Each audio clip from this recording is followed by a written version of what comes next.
முல்லை முள்ளால் எடு, இதுதான் பழமொழி. வாங்க கதை என்னங்கிறத பார்த்துட்டு வந்தோம்.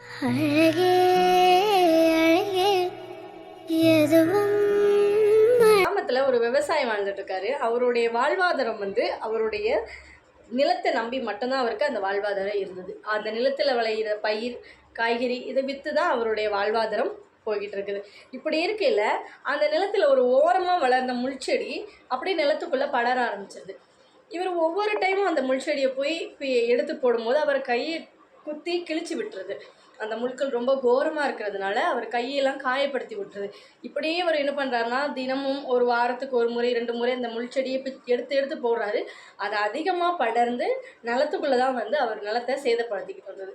இதை பார்த்துட்டு இருந்த ஒரு முதியவர் சொல்கிறாரு, தம்பி, நீ இப்படியே எடுத்து போட்டுட்டு இருந்தனா அந்த களைச்செடி திரும்பவும் உனக்கு வந்துட்டே தான் இருக்கும். அந்த முள்செடி உன் நிலத்து ஃபுல்லாக பரவி உன்னுடைய வாழ்வாதாரத்தையே கேள்விக்குறியாக்கிவிடும். நீ என்ன பண்ணுனா, கடப்பாரை கொண்டு கீழே வரைக்கும் ஆழமாக தோண்டி அதில் உள்ள கீழே உள்ள வேரை எடுத்து அப்புறப்படுத்த, அப்போ உனக்கு இது எந்த ஒரு பாதிப்புமே தராது அப்படின்னு சொல்லி அந்த முதியவர் சொல்கிறாரு. இதை கேட்டுக்கிட்டு இந்த விவசாயி மறுநாள் என்ன பண்ணுறாரு அப்படின்னா, காலையிலே எழுந்திரிச்சு போய் கடப்பாறையெல்லாம் எடுத்துகிட்டு வயலுக்கு போகிறாரு. வயலில் போயிட்டு அந்த முள் எந்த அளவுக்கு வேர் விட்டுருக்கோ அந்த வேர் விட்டுருக்க ஆழம் வரைக்கும் அந்த கடப்பாறை வச்சு தோன்றாரு. பெரிய ஆழம் வருது. அந்த ஆழத்தில் இருந்த முள் வேரை எடுத்து அப்புறப்படுத்துகிறாரு. 1 வாரம் ஆகுது. அவருக்கு மறுபடியும் அந்த களைச்செடியோட தொந்தரவு வரவே இல்லை. அவர் சொல்கிறாரு, இனி உனக்கு இந்த முள்ளை வச்சு என்றைக்குமே உனக்கு பிரச்சனை வராது.